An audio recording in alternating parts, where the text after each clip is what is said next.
ओम शांति। मुरली है 11 मई 2023। बाप दादा के मधुर महावाक्य।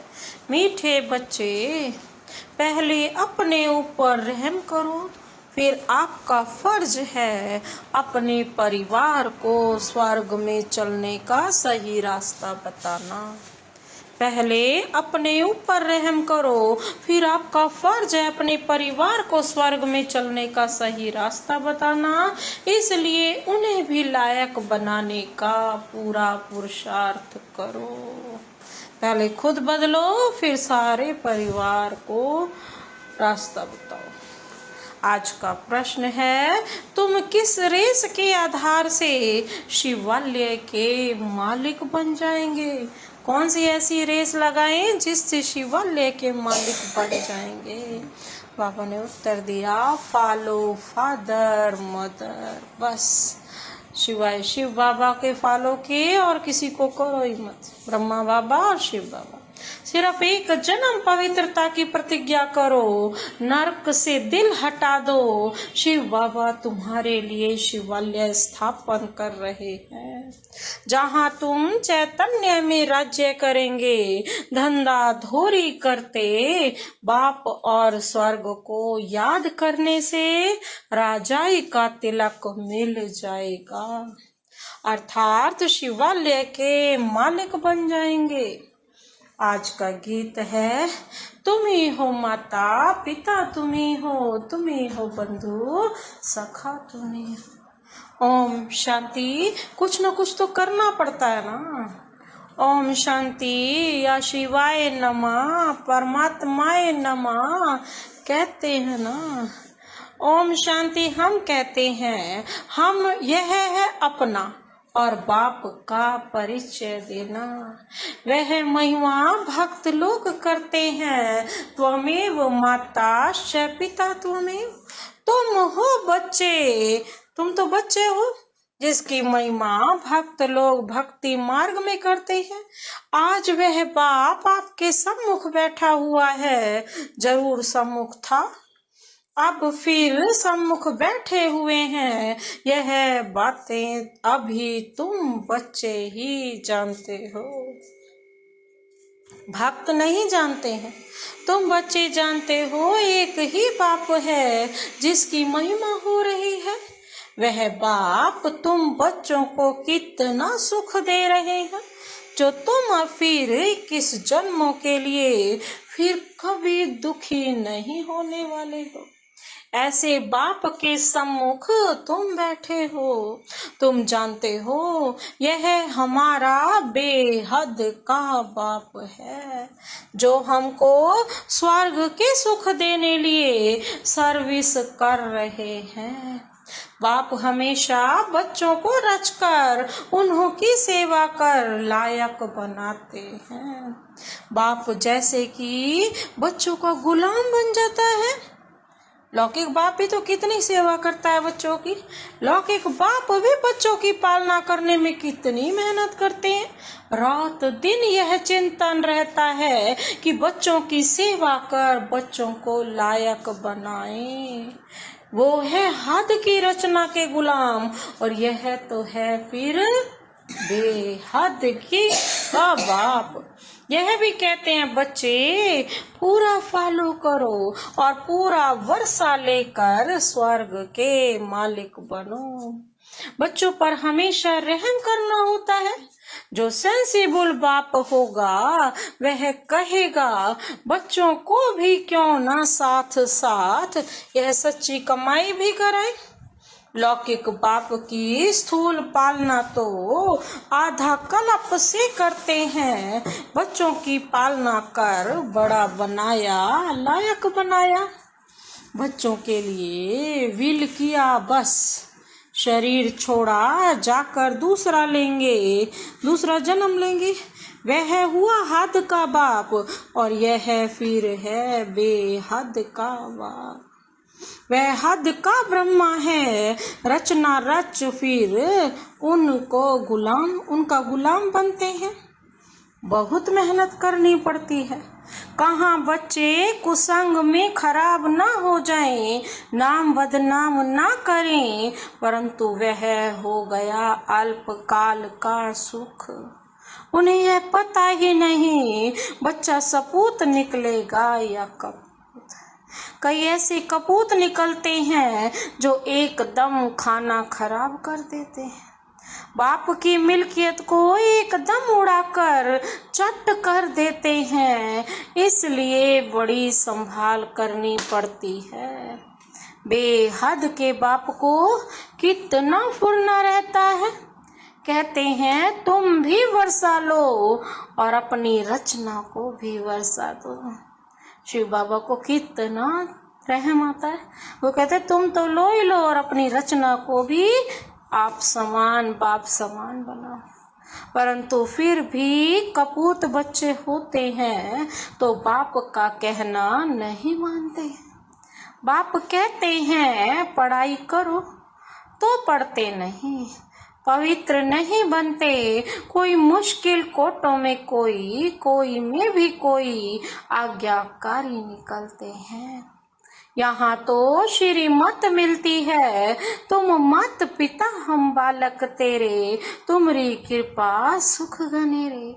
यह एक की ही महिमा है जो सारे विश्व को सुख धाम में ले जाते हैं, सुखी बनाते हैं। बाबा कहते परंतु मनुष्य ना जानने के कारण श्री कृष्ण के आगे, लक्ष्मी नारायण के आगे कहेंगे तुम मात पिता हम बालक तेरे। यह भी अंधश्रद्धा है। अब लक्ष्मी नारायण प्रारब्ध भोगते हैं, उनको अपने बच्चे हैं, हम उनको कैसे कहते हैं तुम माता पिता। वास्तव में यह महिमा एक शिव बाबा की ही है। गीत में सुना है कि ऊंचे ते ऊंचा है शिव बाबा, सबका सदगति दाता, सबको शांति धाम सुख धाम में ले जाने वाला। तो ऐसे बाप की श्रीमत पर जरूर चलना चाहिए। समझते भी हैं माता पिता से ही 21 जन्मों के लिए सुख घनेरे मिलते हैं। परंतु ऐसी श्रीमत पर तो कोई मुश्किल चलता है, बहुत ऊंचा वर्षा मिलता है। बाप कहते हैं मैं तुम बच्चों के लिए हथेली पर बहिष्ट लाया हूँ, जब श्रीमत पर चलो तब लायक बनो। कदम कदम पर मत लेनी है, मत पर नहीं चलते तो ऊंच पद पा न सके। स्वर्ग में लक्ष्मी नारायण का राज्य था, यह किसको पता ही नहीं। आगे हम भी कहते थे फलाना स्वर्गवासी हुआ, अथवा सन्यासी कोई मरेंगे तो कहेंगे ज्योति ज्योत समाया, परंतु जाता कोई नहीं है। जीवन मुक्ति व मुक्ति दाता एक ही बाप है, वह ना आए तब तक कोई जा न सके। वह है निराकारी दुनिया, निराकारी बाप और निराकारी आत्मा। बाबा कहते हैं वहां रहती हैं, जिसको परम धाम भी कहा जाता है। साइंस घमंडी समझते हैं, यहाँ ही जन्मते और मरते हैं जैसे मच्छर। बाबा कहते हैं ऐसे ही जन्म होता है। साइंस घमंडी तो ऐसे ही बताते हैं। सृष्टि के चक्र का किसी को भी पता नहीं है, सर्वव्यापी के ज्ञान से कोई कुछ भी समझ ना सके। अब तुमको बाप मिला है, कहते हैं बच्चे अब वापिस चलो, मैं कल्प पहले मुआफिक सबको ले जाने आया हूँ। तुम्हारी आत्मा में बहुत खाद पड़ी है, सबकी आत्मा तथा शरीर आयरन एजिड हो गए हैं, उनको फिर से सतो प्रधान बनना है। तुम बच्चों की आत्मा सतो प्रधान थी, तब गोल्डन एजिड वर्ल्ड थी। पवित्र आत्मा का पवित्र सोने जैसा शरीर था, उसको सच्चा जेवर कहा जाता था। अब तो क्या हो गया है।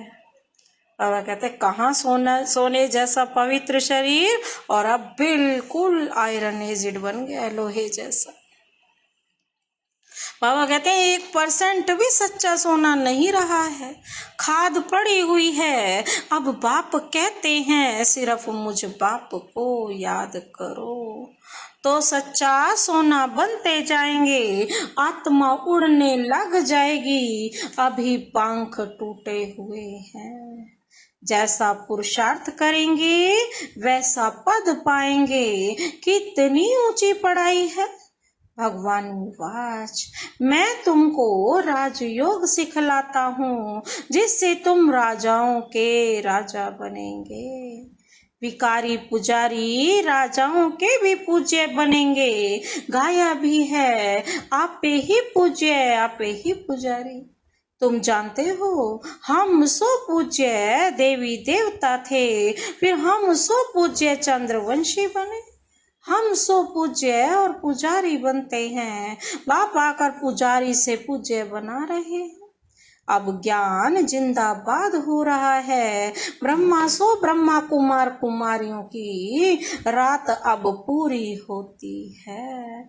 अब सुबह होने वाली है। रात कब से आरंभ होती है यह शास्त्रवादी तो नहीं जानते ना। ब्रह्मा का दिन सतयुग त्रेता द्वापर के आदि से रात शुरू होती है। बाबा कहते हैं यह सब बातें तुम बच्चे की बुद्धि में है, बच्चों की। अब 84 जन्म पूरे कर हम फिर से राज्य भाग्य भोगेंगे। सतयुग में यह ज्ञान नहीं रहेगा, वहाँ है प्रारब्ध। वहाँ भी तुम अपने बाप से वर्षा लेते हो, परंतु वह इस समय की प्रारब्ध है जो 21 जन्म चलती है। भारत पर ही सारा खेल है। सतयुग में जो देवी देवताओं का राज्य था वह अभी आसुरी बना है। प्रजा का प्रजा पर राज्य है। बाप कहते हैं बच्चे hear no evil see no evil. बंदर का एक चित्र दिखाते हैं। इस समय मनुष्य बंदर मिसल बन पड़े हैं, इसलिए बंदर की शक्ल दिखाते हैं। बात इस समय की है, इसको कहा जाता है रौरव नरक। बिच्छू टिंडन मिसल एक दो को काटते रहते हैं, बच्चे बाप का भी खून कर देते हैं। माया ने सबको डर्टी बना दिया है। भारत हेवन था, अब हेल है। 84 जन्म भी भारतवासियों के हैं। बाप कहते हैं मैं कितनी समझानी देता हूँ। कहते हैं I am most obedient father. बताओ, जब बाप ही कह रहा है कि मैं तुम्हारा सर्वेंट हूँ, आज्ञाकारी पिता हूँ। फादर सर्वेंट भी है, टीचर सर्वेंट, गुरु सर्वेंट। बताओ भगवान क्या बन के आए। अब मैं आया हूँ। पंडे लोग भी यात्री के सर्वेंट होते हैं ना, सारी यात्रा कराते हैं, रास्ता बताने वाले गाइड होते हैं। अब मैं तुम बच्चों को स्वर्ग ले चलने के लिए गाइड बना हूँ, लिबरेट करता हूँ। हिस्ट्री रिपीट जरूर होगी। ग्रंथ में भी कहते हैं ना, है भी सत्य, होशी भी सत्य, एक ओंकार। यह परमात्मा की ही महिमा है। एक तरफ कहते हैं अजोनी अजन्मा अभोक्ता, दूसरी तरफ कहते हैं सर्वव्यापी। जिधर देखता हूँ तू ही तू है, यहाँ हम आए हैं मौज करने। ऐसे बहुत ही कहते हैं। बाप कहते हैं बच्चे यह सब बातें तुम्हें डुबोने वाली हैं। सर्वव्यापी का ज्ञान डुबो देता है।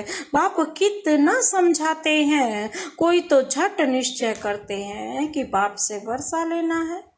इन जैसा स्वीट फादर मिल नहीं सकता। स्वर्ग की स्थापना करने वाला बाप है।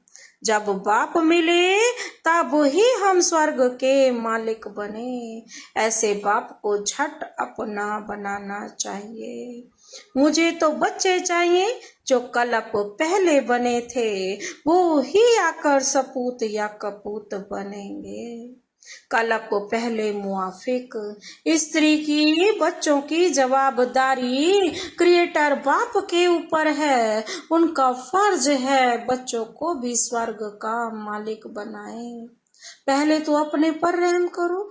ऐसे नहीं कि बाबा कृपा करेंगे तो सब लक्ष्मी नारायण बन जाएंगे। यह बड़ा इम्तिहान है। 8 को ही स्कॉलरशिप मिलती है, फिर 108 है, लॉटरी होती है ना। बाप कहते हैं देह सहित देह के सब संबंध जो कुछ है भूल जाओ, अपने को अशरीरी समझो और आत्मा निश्चय करो। ऐसे नहीं तुम परमात्मा हो, वह फिर आत्मा सो परमात्मा कह देते हैं। समझते हैं आत्मा जाकर परमात्मा में लीन होगी। जब तक लीन ना हो तब तक उनको परमात्मा नहीं कहेंगे, परंतु परमात्मा में लीन होते नहीं। यह ड्रामा अनादि बना हुआ है। हर एक एक्टर को अपना अपना पार्ट मिला हुआ है जो बजाना है। हर एक आत्मा में इमॉर्टल पार्ट भरा हुआ है। यह बातें बाप के सिवाय बाबा कहते और कोई समझा ना सके। बाप आकर तुम बच्चों को आदि मध्य अंत का ज्ञान दे त्रिकालदर्शी बनाते हैं। चित्रों में देवताओं को तीसरा नेत्र दिखाते हैं, वास्तव में तीसरा नेत्र है ना, तीसरा नेत्र है हम ब्राह्मणों का। देवताओं को न शूद्रों को, तुम ब्राह्मणों को ही ज्ञान का तीसरा नेत्र है, जिससे तुम सबके ऑक्यूपेशन को जानते हो। सच खंड और झूठ खंड की हालत को भी तुम जानते हो। क्या सच खंड था और आज क्या बन गया है झूठ खंड। तुम्हारे में भी नंबरवार पुरुषार्थ अनुसार है। यह है पाठशाला, इसमें अंधश्रद्धा की तो कोई बात नहीं है। अपना धंधा धोरी सब करते रहो, सिर्फ अपने बाप को और स्वर्ग को याद करो तो तुम्हारे ऊपर राजाई का तिलक आ जाएगा। आत्मा ही याद करती है, संस्कार आत्मा में है, आत्मा से ही बात करते हैं। मैं तुम्हारा बाप हूँ। कल्प पहले भी तुमने वर्षा लिया था, सूर्यवंशी राज्य किया था, फिर चंद्रवंशी में गए, कलाएं कमती होती जाती हैं, फिर वैश्य शूद्र बने। अब स्मृति आई है कि नाटक पूरा हुआ है। माँ में कम याद करो तो विकर्म विनाश होंगे। श्रीमत पर न चले, देह अभिमान आया तो लगी चोट, फिर बृहस्पति की दशा बदल कर राहु का ग्रहण बैठ जाता है। फार गति दी तो रौरव नरक बन जाते हैं। बाप कहते हैं ऊंच पद पाना है तो रेस करो। अभी ऊंच पद पाएंगे तो कलप कलप पाते रहेंगे। सिर्फ एक जन्म के लिए पवित्रता की प्रतिज्ञा करो तो 21 जन्म स्वर्ग के मालिक बनेंगे। अब नरक से दिल हटा दो। बाबा कहते हैं शिव बाबा तुम्हारे लिए शिवालय स्थापन कर रहे हैं, जहां तुम चैतन्य देवताएं राज्य करेंगे। तो क्या शिवालय का मालिक बनने चाहते हो? फॉलो मदर फादर, जो कुछ है सब तुम बच्चों के लिए है। राजा भी तुम बनेंगे, तुम ही थे, अब रंक बने हो। और धर्म वालों की बात नहीं। देवी देवता धर्म वाले ही और धर्मों में कन्वर्ट हो गए हैं, इसलिए हिंदुओं की संख्या कम हो गई है। नहीं तो भारत की संख्या सबसे जास्ती होनी चाहिए। तुमको भगवान पढ़ा रहे हैं, कितना ध्यान देना चाहिए। यह बड़ी वंडरफुल पढ़ाई है। बूढ़े बच्चे जवान सब पढ़ते हैं, बीमार भी पढ़ सकते हैं। अगर बाप और वर्षे को याद ना किया तो माया थप्पड़ मार देगी। ब्लड से लिख देना चाहिए, मैं रात दिन बाबा को याद करूंगा, शिव बाबा का हाथ पूरा पकड़ूंगा, जो बाबा कहेगा सो करूंगा। शिव बाबा कहते हैं बच्चों की संभाल करो। जो बच्चे उनसे 2 मुट्ठी शिव बाबा की सर्विस में लगा दो, फिर उनका एवजा तुमको इतना मिलेगा जितना साहूकार का लाख देने से बनेगा। प्रत्यक्ष फल मिल जाता है। अच्छा, माता पिता बाप दादा का मीठे मीठे सिकिल दे बच्चों प्रति याद प्यार और गुड मॉर्निंग। रूहानी बाप की रूहानी बच्चों को नमस्ते। हम रूहानी बच्चों की रूहानी बाप दादा को नमस्ते नमस्ते, गुड मॉर्निंग। धारणा, शुक्रिया बाबा, शुक्रिया। धारणा के लिए मुख्य सार है, पहला पॉइंट है देह तथा देह के सर्व संबंध भूल अशरीरी आत्मा बनने का अभ्यास करना है। बाप से श्रीमत लेकर कदम कदम उस पर चलना है। दूसरा पॉइंट है पढ़ाई पर पूरा पूरा ध्यान देना है। दृढ़ संकल्प करना है कि रात दिन एक बाबा की ही याद में रहूंगा और बाबा जो कहेगा वह अवश्य करूंगा। Hear no evil, see no evil, talk no evil, think no evil। आज का वरदान है एक क्षमा के पीछे परवाने बन फिदा होने वाले कोटों में कोई श्रेष्ठ आत्मा भव। एक क्षमा के पीछे परवाने बन फिदा होने वाले कोटों में कोई श्रेष्ठ आत्मा भव। सारे फिदा नहीं हो सकते अपनी क्षमा पर। स्पष्टीकरण है सारे विश्व के अंदर हम कोटों में कोई में भी कोई श्रेष्ठ आत्माएं हैं। कितना वंडरफुल बात है। जिन्होंने स्वयं अनुभव करके यह महसूस किया है कि हम कल्प पहले वाली वही श्रेष्ठ आत्माएं हैं जिन्होंने स्वयं को बाप क्षमा के पीछे फिदा किया है। वे चक्र लगाने वाले नहीं, परवाने बन फिदा होने वाले हैं। फिदा होना अर्थात मर जाना, मिट जाना, तो ऐसे जल मरने वाले परवाने होना। बाबा कहता है जलना ही बाप का बनना है। जलना अर्थात संपूर्ण परिवर्तन होना। आज का स्लोगन है बाबा के मिलन की और सर्व प्राप्तियों की मौज में रहना ही संगम युग की विशेषता है। बाबा के मिलन की और सर्व प्राप्तियों की मौज में रहना ही संगम युग की विशेषता है। अच्छा, ओम शांति।